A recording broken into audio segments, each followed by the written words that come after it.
शेलू नाम की इस लड़की को हाइपर सेक्सुअल डिसऑर्डर नाम की एक गंभीर बीमारी है, जिसके कारण थोड़ा सा हलचल होते ही शेलू के अंदर एक उत्तेजना जाग उठती है, शरीर कांपने लगती है और इसके दौरान शेलू कई लोगों के साथ अपने प्यास बुझाने लगती है खुद को शांत करने के लिए। और गांव के लड़के से लेकर बूढ़े जवान सभी का गंदी नजर शेलू के ऊपर थे। मगर जब कभी कभी शेलू को ये एहसास होती है वो जो कर रही है ये गलत है, अपने हाथों में एक रबर बांध के चलती है और तरफ जागने पर रबर खींच के खुद को शांत करने लगती है। लेकिन उस दौरान क्या करे जब रबर से कुछ काम नहीं होता है और ये तरफ हालत से बाहर हो जाए, फिर से किसी के साथ भी कई पर भी कार्यक्रम शुरू हो जाती है। यहाँ तक तो खुद को शांत करने के लिए दूसरों से चाबुक से भी पिटवाता है और दर्द से जोर जोर से रोने लगते हैं। बेचारी लड़की करे तो करे क्या। दरअसल शेलू की बचपन भी गुजरी बिना माँ बाप की प्यार से। माँ गुजर जाने के बाद उसकी पिता दूसरे शादी कर चुकी है, अब पिता के प्यार से भी वंचित हो गई। अब शेलू अपने दादी के साथ रहने लगी। उसके अलावा शेलू की एक बचपन की दोस्त था ऋषि, जो हर समय शेलू के साथ रहता था, शेलू की छाया बनके। लेकिन आज शेलू के इस हालत के पीछे शालू के बचपन के दोस्त ऋषि के पिता और शेलू के कॉलेज के इंग्लिश टीचर मदन।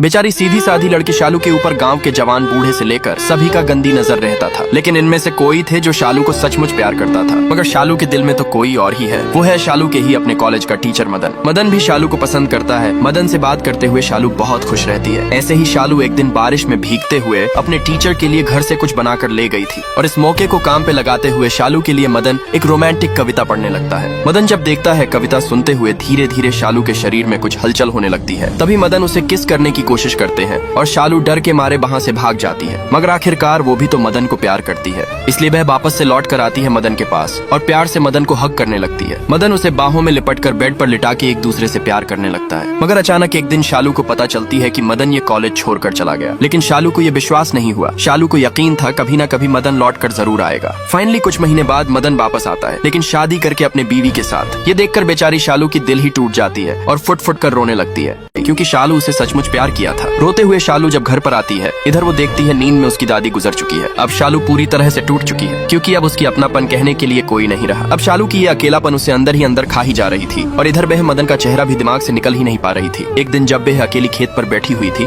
तभी एक गाँव का लड़का वहाँ आता है। शालू को लगा ये उसका प्यार मदन है, इसलिए वह उसे नजदीक बुलाकर बाहें फैलाते हुए उसे प्यार करने लगती है। पर थोड़ी ही देर बाद उसे पता चल जाती है ये मदन नहीं है। लेकिन तब तक बहुत देर हो चुकी थी और इसके बाद से ही शालू हर दिन किसी न किसी आदमी के साथ संबंध बनाने लगती है प्यार की प्यास बुझाने के लिए। मगर इसमें शालू की कोई गलती नहीं थी, क्योंकि शालू को हाइपर सेक्सुअल डिसऑर्डर नाम की एक गंभीर बीमारी है, जो उसके अकेलापन से हुआ था। अब बेचारी लड़की करे तो करे क्या होता है, इसीलिए वह कुछ लोगों को ऑर्डर देते हैं शालू को उठा लाने के लिए। उधर शालू साड़ी पहनकर अच्छे से तैयार हो रही थी, जहाँ से घसीटते हुए वो लोग शालू को जमींदारों के पास ले आती है। जमींदार प्रकाश जब पूछता है आखिर तुम गाँव के लड़कों के साथ संबंध क्यों बना रहे हो, और इसका जवाब न दे पाने पर शालू बस रोने लगती है। इसलिए प्रकाश गाँव के सभी लोगों को कहता है अभी के अभी इस लड़की को पत्थर मारते हुए गाँव से निकल दो। ये सुनते हुए सभी लोग शालू को बुरी तरह से मारते हुए गांव से निकल देता है। फिर अगले दिन सुबह गांव वालों को शालू की लाश पास के एक कुएं में मिलती है। सबको लगता है शालू ने खुदकुशी कर लिया, पर मामला तो कुछ और ही था। असल में जिस दिन शालू का लाश कुएं में मिलती है उस दिन मंगलवार था, पर अगले ही मंगलवार से रहस्यमय तरीके से गांव में ऐसे ऐसे लोग मरने लगते हैं जिसका आपस में अफेयर चल रहा था। सभी हैरान है आखिर ये सभी का खून कौन और क्यों कर रहा है। एक दो हफ्ते ऐसे ही बीत जाने के बाद सभी गाँव वालों ने रात में पहरा देकर उस कातिल को पकड़ने को सोचते हैं। और इधर बेचारी माया भी कुछ नहीं कर पा रही, क्योंकि गाँव के जमींदार प्रकाश किसी भी लाश को पोस्टमार्टम करने नहीं दे रहा।